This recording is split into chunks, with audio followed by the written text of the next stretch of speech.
মুসা খিজির আলাইহিমা সালাতু আসসালাম সাগরের পাড় দিয়ে চলতেছেন। কত দূর যাওয়ার পরে একটা নদী আসছে, নদীর পাড় দিয়ে হাঁটছেন। এবার ওই নদী পার হওয়ার প্রসেস আসছে। নদী পার হবেন, নৌকাওয়ালা খিয়াওয়ালার সাথে কন্টাক্ট পার করে দিবা। খিয়াওয়ালা কন্টাক্ট নেছে, অন্য যত যাত্রী হচ্ছে সবাই পয়সা দেবে। আপনারা দুই হুজুর পয়সা দিতে পারবেন না, ফিরি উঠবেন। দুইজনকে নৌকায় উঠাইয়া নিয়া মাঝ নদীতে যখন গিয়েছে, তখন মুসা আলাইহিস সালাম খিজির আলাইহিস সালাম নদীর ভিতরটা দেখতেছেন। দেখে একটা পাখিতে পানির মধ্যে মুখ দিয়া একটু পানি পান করলো। আর পাখিতে যখন পানির মধ্যে ঠোঁট ভিজাইছে, ঠোঁটটা উঠানোর সাথে সাথে ঠোঁটের থেকে এক ফোঁটা পানি পড়ে গেল। খিজির আলাইহিস সালাম মুসা আলাইহিস সালামকে বলছে, ভাই মুসা বলেন তো পাখিটায় কতটুক পানি পান করেছে? আনুমানিক এক ফোঁটা। আর তার ঠোঁট থেকে পড়ছে কতগুলো? ঠোঁট থেকেও পড়ছে দেখলাম এক ফোঁটা পরিমাণ পড়লো।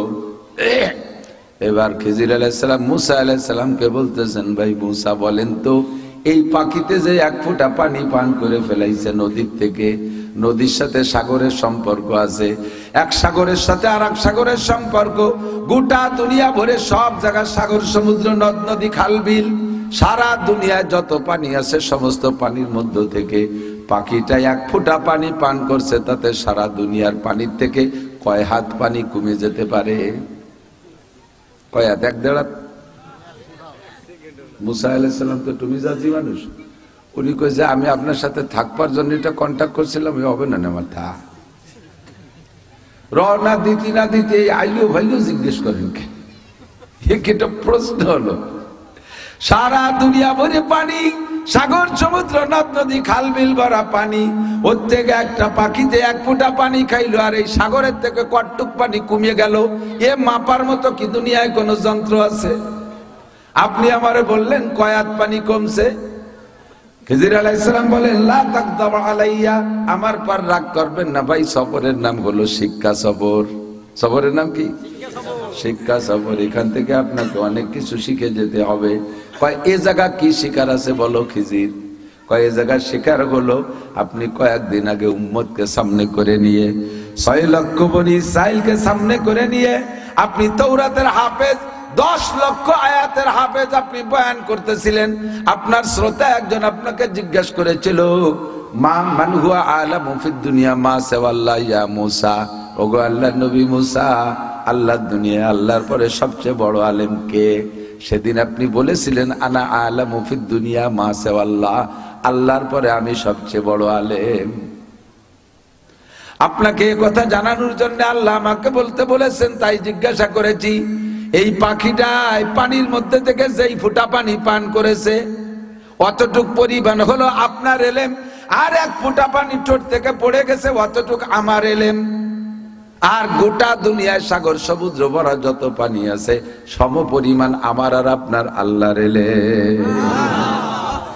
ওমা উতিতুম মিনাল ইলমি ইল্লা কালিল, তোমাকে যত এলেমই দেয়া হোক না কেন, সারা দুনিয়ায় হাজার হাজার লক্ষ লক্ষ আবিষ্কার তুমি করো না কেন বান্দা, আমার বিশাল এলেম থেকে তোমাকে সামান্য একটা এলেম দান করা হয়েছে। কিয়ামত পর্যন্ত আনেওয়ালা মানুষের জন্য যাহা কিছু দরকার হিদায়াতের জন্য, মানবতা শিক্ষার জন্য, সমস্ত শিক্ষা নবী আলাইহিস সালাতু ওয়াস সালামকে আল্লাহ পাক এ মাসে দিয়ে আসার সময় মুসলমানদের শ্রেষ্ঠ ইবাদত খামসু সালাওয়াত ইফতারাজাহুন্নাল্লাহ, আল্লাহ তাআলা 5 ওয়াক্ত নামাজ ফরজ করে দিয়ে সূরা বাকারার শেষ 2 আয়াত আমানার রাসূল থেকে শেষ পর্যন্ত সামনে বসাইয়া পড়াইয়া দিয়ে আবার উল্লেখিত যানবাহনে করে আমাদের কাছে দুনিয়ায় পাঠিয়ে দিয়েছিলেন। মাসটা এ কারণে অত্যন্ত দামি, সময়ের দিক দিয়ে দামি। মাগরিব বাদ ওয়াজ করাও শোনার সুন্নতি টাইম। গভীর রাত 1টা 2টা 3টে সারা রাত পর্যন্ত বয়ান করে অবশেষে খেচড়ি তেহারি পাকাইয়া সাহাবাই কিরামদেরকে খাওয়াইয়া বিদায় দিয়েছেন হুজুর। এমন একটা মাহফিলের ইতিহাস শোনাই। ফজর বাদ 1-1.5 ঘন্টা, মাগরিব বাদ 1-1.5 ঘন্টা হুজুর বয়ান করছেন। এর প্রচুর ইতিহাস আছে। তো নবী রাসূলদের বয়ানের সুন্নতি একটা টাইম এ জামানায় আমরা অনুসরণ করে অনেকের চেয়ে আগে আগে আসার বসার সুযোগ পেয়েছি, তৌফিক দিয়েছেন আল্লাহ তাআলা, এর জন্য শুকর আদায় করি আলহামদুলিল্লাহ। মাহফিলের নাম দেওয়া হয়ে থাকে ওয়াজ মাহফিল, কাজেই আমি এই জায়গা অন্যভাবে সময় নষ্ট করাকে একেবারে অপছন্দ করি। বিভিন্ন নামের মাহফিল আছে,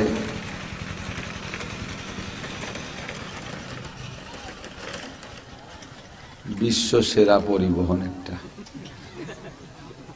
যারে দেখলি শয়তান ও ভয় পেয়ে রাস্তাতে নেমে দাঁড়ায়। শব্দ সেরকম, আল্লাহ ওরে সুর ওদেশে সেই রকম, একেবারে একটা বিরক্তিকর পরিবহন। তো আল্লাহ পাক রব্বুল আলামিন আমাদেরকে এই মূল্যবান সময় ওয়াজ মাহফিলের নামে আয়োজিত প্রোগ্রামকে অন্যভাবে যেন নষ্ট না করি, সেদিকে কর্তৃপক্ষ সর্বকালে খেয়াল রাখা উচিত। বর্তমানে বাংলাদেশে প্রচুর হয়েছে ইসলামী সঙ্গীত গোষ্ঠী, নতুন নতুন গোষ্ঠী। আগে মোল্লা মুন্সি শিখদের এই সমস্ত গোষ্ঠী ছিল, এখন হয়েছে শিল্প গোষ্ঠী, তার মধ্যে আবার পার্টি আছে আলাদা। তাদের প্রোগ্রাম হবে, তাদের কাম সেখানে হবে। রাজনৈতিক প্রোগ্রাম হবে, রাজনৈতিক আলোচনা সেখানে হবে। এর ভিতরে অন্য কোনো প্রোগ্রাম হলে পোস্টারে যা লেখছি তার খেলাফ হয়ে যাবে, কাজে এখানে ওয়াজি হতে হবে, এটা আমার দাবি। তো আল্লাহ পাক রব্বুল আলামিন আমাদেরকে মূল্যবান সময়ের মূল্য দিয়ে আসার যেহেতু তৌফিক দিয়েছেন, সময়টাকে কাজে লাগাই, এদিক সেদিক না যে মূল সামনের দিকে আগাই। 30 পারা কোরআন শরীফ আল্লাহ তাআলা আমাদের পথ প্রদর্শনের জন্য পাঠিয়েছেন, গাইডলাইন, আমাদের সংবিধান বই। প্রত্যেকটা মানুষকে আল্লাহ তাআলা যে বিবেক বিবেচনা দিয়েছেন, প্রত্যেকটা বলা যায় এজন্য শাযুকাল মাদুম, মাঝে মাঝে দুই একটা বিবেকহীন থাকলে সেটা ধর্তব্য না। 1 বিঘে জমিতে সব জায়গা খুব ভালো ফসল হয়েছে, 4-5 জায়গায় খারাপ হয়েছে, ওইটা দেখে না, ভালো ফসল হয়েছে বলে ঘোষণা দেয়। এই জন্য সমস্ত মানুষের মধ্যে আল্লাহ তাআলা যে পরিমাণ জ্ঞান বুদ্ধি বিবেক বিবেচনা দিয়েছে, এই পোলাপানগুলো ঠেকান তো, আমি এগুলোর মধ্যে বরদাস্ত করতে পারি না, আমার খুব বিরক্ত লাগে। আপনাদেরও ডিস্টার্ব হবে, ওদের চিল্লেপাল্লা দিক কান যাবেই, এটাই নিয়ম। সারা জীবন ভরে মোটর সাইকেল দেখছেন, এখন মোটর সাইকেল চালায় আসবে, দেখবেন সব সেদিক ফিরে পড়ছে। এটা স্বভাবে টেনে নিয়ে যায় মোটর সাইকেলের দিকে। এমনি সময় যে কথায় হাসি না লাগে, নামাজে দাঁড়াবেন সেরকম একটা হালকা পাতলা কথা কানে আসলে হাসি এসে যায়। ও জায়গায় শয়তানে বগলে সুসুরি দেয়, কেতুকুতু দেয়, এই জন্য অল্পে হাসি লাগে।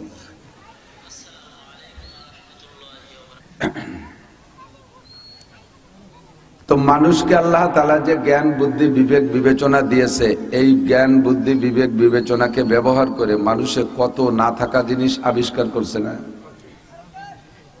আমরা ছোটবেলায় যা না দেখেছি, এই 30-40 বছরের মধ্যে কত কিছু দেখতেছি। মোবাইল ছিল না, ক্যামেরা ছিল না, মাইক ছিল না, কারেন্টের লাইট ছিল না, কত তাই ছিল না, সব না থাকা জিনিস আবিষ্কার করেছে মানুষেই। এ বুদ্ধি আল্লাহ মানুষকে দিয়েছে, এর একটাও আল্লাহ তাআলা নিজে হাতে তৈরি করে দেন নাই।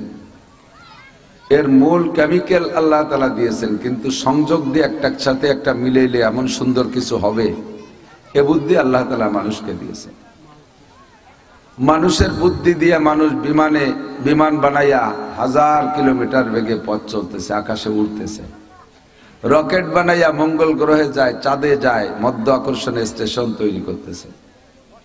মানুষকে আল্লাহ কত জ্ঞান দিয়েছে, এক মুঠ মাটি ধরে নাড়াচাড়া করে নাকে সুখে বলে দিতে পারে এ জায়গায় দিয়ে রেল লাইন বানানো যাবে কি যাবে না, এখানে কত ওয়েটের বিল্ডিং এখানে তৈরি করা যাবে, এখানে এই বরাবর ব্রিজ করা যাবে কি যাবে না, সয়েল টেস্ট, মাটি পরীক্ষা করে বলে দিচ্ছে। মাটির উপরে বসে মাটির উপর ভাগ দেখে বলে দিতে পারে এখানে মাটির নিচে খনিজ সম্পদ কি আছে। আজীব হবেন। যারা জানেন তারা আমাকে সহযোগিতা করতে পারবেন, যারা না জানবেন তারা শুনে নেবেন। আমি সচক্ষে দেখে আসছি। উত্তরবঙ্গে গিয়েছিলাম, দিনাজপুর, পঞ্চগড়। ওখানে গিয়ে দেখলাম পাথরের খনি। এই যে পাথর আসছে না আপনাদের রেল লাইনের নিচে দিছে, খুব মজবুত শক্ত পাথর, এটা বাংলাদেশি পাথর। এই পাথর বের করতেছে মাটির নিচে 2000 ফিট নিচের থেকে। ইউক্রেন রাশিয়া যুদ্ধ চলতেছে না, ওই ইউক্রেনের বিজ্ঞানী সে আইসা ও জায়গা দেখে কিভাবে বুঝলো এই জায়গা 2000 ফিট মাটির নিচে একটা পাথরের পাহাড় আছে। ও তো ও জায়গায় দিয়ে তল দিয়ে ডুবোই বেড়ায় না, যে ইউক্রেন দিয়ে ওই মাসটা আইসে একবার দেখে গেছে, পরে এসে আমাকে কইছে আমারে কম এটায় পাথর উঠে দিচ্ছি। ওই জায়গায় এসে মাটি দেখে মাটি টেস্ট করে বুঝতে পারছে এখানে 2000 ফিট নিচে পাথরের পাহাড় আছে। যেভাবে অকাতরে পাথর উঠছে আরো 100 বছর উঠাইতে পারবে, পাথর কমবে না। সিস্টেম দেখে আর এক আজীব হয়ে গেলাম। মাটির নিচে যাওয়ার লিফট বানাইছে, মাত্র 2 মিনিটের ভিতরে এই লিফটে করে 10 জন করে কর্মী মাটির নিচে যাচ্ছে, 2 মিনিটে 2000 ফিট নিচে চলে যায়।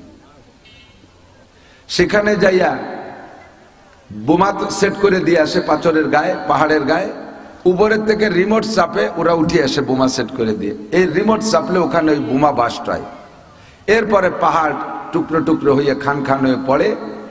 আবার ওই জায়গায় হ্যামার বানানো আছে মেশিন দিয়ে, সেই হ্যামারে পাথর একটু ছোট করে। ওখানে আবার মাটির নিচ থেকে উপর পর্যন্ত রেলগাড়ি বানানো আছে, রেলের বগিতে ওই পাথর উঠে দেয় আর সেই নিচের থেকে রেলগাড়িতে উপরে টাইনে উঠে। আমি দেখে আসছি কত জ্ঞান।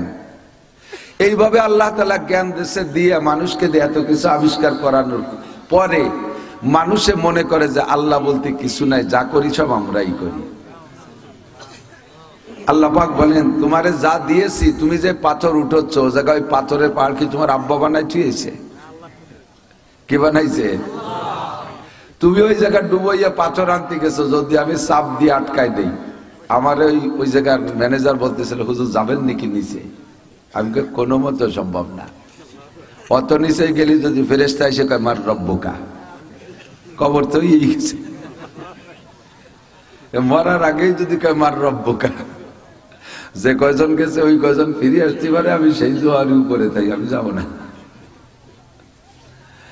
তো আল্লাহ পাক বলেন ওয়ামা উতিতুম মিনাল ইলমি ইল্লা কালিল। চাঁদে যাও, মঙ্গল গ্রহে যাও, মধ্যাকর্ষণের স্টেশন বানাও, 6 মাইল মাটির নিচের তলে কি আছে সব তুমি বলতে পারো। তোমার যত জ্ঞানই থাকুক না কেন বান্দা তুমি জেনে নাও, ওয়ামা উতিতুম মিনাল ইলমি ইল্লা কালিল, আমার মহা জ্ঞানের সাগরের থেকে তোমাকে দেওয়া হয়েছে অতি সামান্য, একেবারে 1 জাররা দিছি, বাকি সব আমার কাছে। মুসা খিজির আলাইহিমাস সালাতু ওয়াস সালাম সাগরের পাড় দিয়ে চলতেছেন, কত দূর যাওয়ার পরে একটা নদী আসছে, নদীর পাড় দিয়ে হাঁটছেন। এবার ওই নদী পার হওয়ার প্রসেস আসছে, নদী পার হবেন, নৌকাওয়ালা খিয়াওয়ালার সাথে কন্টাক্ট পার করে দিবা। খিয়াওয়ালা কন্টাক্ট নেছে, অন্য যত যাত্রী হচ্ছে সবাই পয়সা দেবে, আপনারা 2 হুজুর পয়সা দিতে পারবেন না, ফিরি উঠবেন। 2 জনকে নৌকায় উঠাইয়া নিয়া মাঝ নদীতে যখন গিয়েছে, তখন মুসা আলাইহিস সালাম খিজির আলাইহিস সালাম নদীর ভিতরটা দেখতেছেন, দেখে একটা পাখিতে পানির মধ্যে মুখ দিয়া একটু পানি পান করলো, আর পাখিতে যখন পানির মধ্যে ঠোঁট ভিজাইছে, ঠোঁটটা উঠানোর সাথে সাথে ঠোঁটের থেকে 1 ফোঁটা পানি পড়ে গেল। খিজির আলাইহিস সালাম মুসা আলাইহিস সালামকে বলছে, ভাই মুসা বলেন তো পাখিটায় কতটুক পানি পান করেছে? আনুমানিক 1 ফোঁটা। আর তার ঠোঁট থেকে পড়ছে কতগুলো? ঠোঁট থেকেও পড়ছে দেখলাম 1 ফোঁটা পরিমাণ পড়লো। এবার খিজির আলাইহিস সালাম মুসা আলাইহিস সালামকে বলতেছেন, ভাই মুসা বলেন তো এই পাখিতে যে 1 ফোঁটা পানি পান করে ফেলাইছে নদীর থেকে, নদীর সাথে সাগরের সম্পর্ক আছে, এক সাগরের সাথে আর এক সাগরের সম্পর্ক, গোটা দুনিয়া ভরে সব জায়গায় সাগর, সমুদ্র, নদ নদী, খাল বিল, সারা দুনিয়ায় যত পানি আছে সমস্ত পানির মধ্য থেকে পাখিটা 1 ফোঁটা পানি পান করছে, তাতে সারা দুনিয়ার পানির থেকে কয় হাত পানি কমে যেতে পারে? কয় হাত? 1.5 হাত। মুসা আলাইহিস সালাম তো তুমি জাতি মানুষ, উনি কই যে আমি আপনার সাথে থাকবার জন্য এটা কন্টাক্ট করছিলাম, হবে না আমার থা রওনা দিতে না দিতে আইলো ভাইলো জিজ্ঞেস করেন কে? একটা প্রশ্ন হলো। সারা দুনিয়া ভরে পানি, সাগর, সমুদ্র, নদ নদী, খাল বিল ভরা পানি, ওর থেকে একটা পাখিতে 1 ফোঁটা পানি খাইলো, আর এই সাগরের থেকে কতটুক পানি কমে গেল, এ মাপার মতো কি দুনিয়ায় কোনো যন্ত্র আছে? আপনি আমারে বললেন কয়াত পানি কমছে। খিজির আলাইহিস সালাম বলেন লা তাকদাব আলাইয়া, আমার পর রাগ করবেন না ভাই। সবরের নাম হলো শিক্ষা সবর। সবরের নাম কি? শিক্ষা সবর। এখান থেকে আপনাকে অনেক কিছু শিখে যেতে হবে। কয় এ জায়গা কি শিকার আছে বলো খিজির? কয় এ জায়গা শিকার হলো আপনি কয়েকদিন আগে উম্মতকে সামনে করে নিয়ে 6 লক্ষ বনি ইসরাইলকে সামনে করে নিয়ে আপনি তাওরাতের হাফেজ, 10 লক্ষ আয়াতের হাফেজ আপনি বয়ান করতেছিলেন। আপনার শ্রোতা একজন আপনাকে জিজ্ঞাসা করেছিল মান হুয়া আলামু ফিদ দুনিয়া মা সাওয়াল্লাহ ইয়া মুসা, ওগো আল্লাহর নবী মুসা, আল্লাহর দুনিয়া আল্লাহর পরে সবচেয়ে বড় আলেম কে?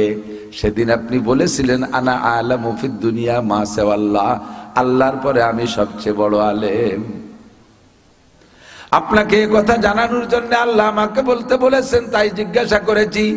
এই পাখিটা পানির মধ্যে থেকে যেই ফুটা পানি পান করেছে অতটুক পরিমাণ হলো আপনার এলেম, আর 1 ফুটা পানি ঠোঁট থেকে পড়ে গেছে অতটুক আমার এলেম। আর গোটা দুনিয়ায় সাগর সমুদ্র ভরা যত পানি আছে সম পরিমাণ আমার আর আপনার আল্লাহর এলেম।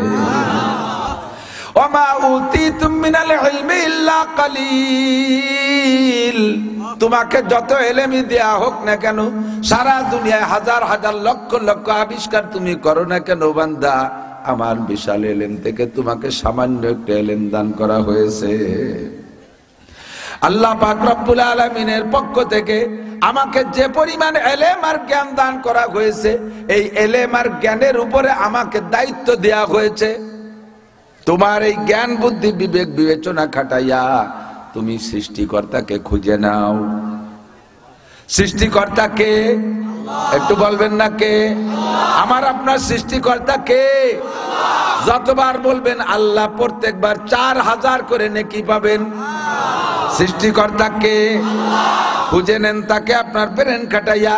এই ব্রেন দিয়ে তুমি মোবাইল খুঁজে নিলে, এই ব্রেন দিয়ে কম্পিউটার খুঁজে নিলে, এই ব্রেন দিয়ে লাইট মাইক কারেন্ট খুঁজে নিলে, এই ব্রেন দিয়ে তুমি বিমান রকেট বানানো খুঁজে নিলে, এই ব্রেন দিয়ে তুমি মাটির নিচের পাথরের পাহাড় খুঁজে নিলে, এই ব্রেন দিয়ে তুমি মঙ্গল গ্রহ খুঁজে নিলে, এই ব্রেন দিয়ে তুমি চাঁদে অবস্থান করা যাবে কিনা তা খুঁজে নিলে, এই ব্রেন দিয়ে মধ্য আকর্ষণ স্টেশন বানানো যাবে কিনা তা তুমি খুঁজে নিলে, এই ব্রেন কাটাইয়া 3-4 প্রকারের ধানের বুরুন বিষয়ে নতুন এক প্রকার ধান তুমি বের করা শিখলে। কাজে তোমার ব্রেন আছে, ব্রেন খাটায় তুমি আল্লাহকে খুঁজে নাও। কয়জনে পারবো আল্লাহকে খুঁজে নিতে? কয়জনে পারবো? আমার দায়িত্ব ছিল আল্লাহকে খুঁজে নেওয়া। অবশ্য ব্রেন কাটাইলে আমি আল্লাহকে খুঁজে পাবো। সাজার মে হাজার মে তেরি রঙ্গ বো হায়, যেদার দেখতা হো উদার তু হি তু হ্যায়। গাছের মধ্যে আল্লাহ, মাছের মধ্যে আল্লাহ, ফলের মধ্যে আল্লাহ, ফুলের মধ্যে আল্লাহ। কথা কন? যেদার দেখতা হো উদার তু হি তু হ্যায়। একটু ব্রেন খাটাইলে সব জায়গায় আল্লাহকে খুঁজে পাওয়া যায়। খুদার কুদরতের মধ্যে আল্লাহ লুকায়িত, ঠিক না? এই গ্যান্ডারিয়াক আমাদের এদিকে লাগাই নাকি? না লাগালিও খান তো। ও তো মাটিতে হয় না উপর দিয়ে হয়? মাটিতেই তো হয়। খেজুর গাছ মাটিতে। খেজুর গাছের রস আগায় যাইয়ে মিঠি হয়, আর আখের রস গোড়ায় থেকে মিঠি হয়, আগায় যাতে যাতে নুনতা হয়ে যায়। একই মাটি থেকে রস নিল খেজুর গাছ আর আখ, আখের রস গোড়ায় থাকতে মিঠে হয়, আর আগায় যাইয়ে লবণ নুনতা নুনতা হয়ে যায়। আর খেজুর গাছের রস গোড়ায় থাকতে নুনতা নুনতা, আগায় গেলেই মিঠে হয়ে যায়। এই পার্থক্য ঘটায় দেয় কে? আল্লাহু আকবার। আল্লাহ। ঠিক কি ঠিক না? কি বলা হয়? ইলিশ মাছ। ইলিশ মাছ গভীর পানির মাছ না? গভীর পানি। আমাকে গেরে ইলিশ মাছ হয় নাকি? হয়। গেরের ইলিশ মাছের নাম হলো সিলভার কাপ। জানে গেরের ইলিশের নাম কি? Silver cup. ওরে উপরে 1 দাঁড়াত পানিতেও সে হয়। ইলিশ মাছ গভীর পানির মাছ। 60 হাত পানির তলে ঠান্ডা জায়গায় ইলিশ থাকে। সেই ইলিশ মাছ খাইলে পেট গরম হয়। আবার সেই গরম পেটে ঠান্ডা করতে জন্য কি খাওয়া লাগে? 60 হাত উপরে নারকেল গাছের মাথায় গরম ডাব। গরম জায়গার ডাব খাইয়ে ঠান্ডা জায়গার ইলিশ খেয়ে যে পেট গরম হয়, ওই গরম রে ঠান্ডা করতে গরম জায়গার ডাব খাইয়া। এই উল্টো পাল্টা কুদরত কার? একটু কনকার। যেদার দেখতা হো উদার তু হি তু হ্যায়। যেদিকে দেখি সেদিকে তুমি আল্লাহ। ঠিক না? তারপর আল্লাহ পাক রব্বুল আলামিন এত বড় বোঝা আমার গাড়ি চাপায় না দিয়া আল্লাহ পাক ইহসান করেছেন, সহজ করে দিয়েছেন। আল্লাহকে চেনার জন্য, আল্লাহর কুদরত বোঝার জন্য 2.5 থেকে 3 লক্ষ নবী রাসূলকে আল্লাহ তাআলা উস্তাদ বানায় আমাদের জন্য পাঠিয়েছেন। 2.5-3 লক্ষ নবী রাসূলকে আল্লাহ রূহের জগতে ভালো করে আলাদা করে নিয়া ক্লাস করাইয়া পড়াইয়া আমাদের রাহবারির জন্য পাঠাইছেন, পথ প্রদর্শনের জন্য, হিদায়াতের জন্য পাঠাইছে। এবার হিদায়াত কোন দিক নেব সেজন্য আল্লাহ পাক গাইডলাইন দিয়ে দিয়েছে। ও নবীরা, তোমরা ইচ্ছে মতো ওয়াজ করতে পারবা না, তোমরা কি ওয়াজ করবা তাও 104 খানা আসমানি কিতাব লিখে তদ্রিজান ধীরে ধীরে সময় সুযোগ মতো আল্লাহ পাঠাইছে। যে জামানার মানুষ যেমন সেই জামানার কিতাব তেমন, যে জামানার কিতাব যেমন ওই জামানার উস্তাদ ও নবীও তেমন পাঠাইছে আল্লাহ। একবারে আল্লাহ কোরআন শরীফটা শুরুতে দিয়ে দিলি দিতে পারতো, আর 103 কিতাবের দরকার ছিল না, কারণ কোরআন শরীফ তো কমপ্লিট কোর্স, এর মধ্যে আর কিছু বাকি নাই, এক কোরআনে হয়ে যেত। কিন্তু কোরআন এত কঠিন, আদম আলাইহিস সালামের উম্মতরে দিলি পড়তে পারতো না। এ কোরআন ওই জামানায় চলতো না। এ কোরআন চলবে কোন জামানায়? যে জামানার মানুষ কম্পিউটার আবিষ্কার করতে পারে, এই জামানার মানুষকে সোজা করার জন্য কোরআন বানাইছে আল্লাহ, কোরআন রেখেছেন। আখেরি উম্মত হবে সবচেয়ে ব্রেনি, এদের জন্য আল্লাহ পাক হিদায়াতের জন্য কোরআনে কারীম রেখে দিয়েছিলেন। আল্লাহ পাক বলেন আলিফ লাম মিম, শুরু করছে। এই কয়টা 3টে হরফের নাম আরবিতে কয় হুরুফে মুকাত্তাআত, কাটা কাটা হরফ। মুকাত্তা মানে কাটা কাটা, আরবি শব্দ। মুকাত্তাত মানে কাটা কাটা হরফ। অনেক সূরার শুরুতে আছে, 25-26টা সূরার শুরুতে আছে এরকম হুরুফে মুকাত্তাত, যাতে করে জের জবর পেশ নাই। ইয়াসিন, তাহা, আইন সিন কফ, হামিম আছে না এগুলো? এতে কোনোটায় জের জবর পেশ দেয়া নাই। এই আলিফ লাম মিম রে আলিফ লাম মিমই পড়তে হবে। আলামা, আলিমা, উলিমা এরকম পড়া যাবে না, এরকম পড়া জায়েজ নেই। তরজমা কি এটা আমরা জানি না, তো এই তরজমা জানে জারি গানের বয়াতিরা তরজমা জানে।